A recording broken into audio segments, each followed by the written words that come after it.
નારાયણા હોસ્પિટલમાં radiation oncology centre હેલ્સિયન નામની આધુનિક ટેકનોલોજીથી સજ્જ। મુખ્યમંત્રી શ્રી ભૂપેન્દ્ર પટેલે અમદાવાદની નારાયણા હોસ્પિટલમાં અત્યાધુનિક રેડિયેશન ઓન્કોલોજી સેન્ટરનો પ્રારંભ કરાવ્યો છે।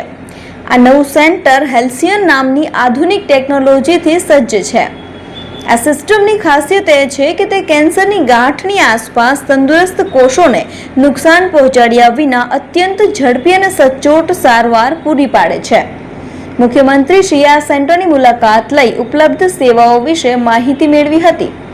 મહત્વની વાત તો એ છે કે આ સુવિધા શરૂ થતાં હવે નારાયણા હોસ્પિટલમાં મેડિકલ, સર્જિકલ અને રેડિયેશન ઓન્કોલોજી એમ ત્રણેય સારવાર એક જ છત નીચે ઉપલબ્ધ બની છે, જેનાથી અમદાવાદ અને આસપાસના જિલ્લાના લોકોને કેન્સરની સંપૂર્ણ સારવાર હવે સરળતાથી એક જ સ્થળે મળી રહેશે।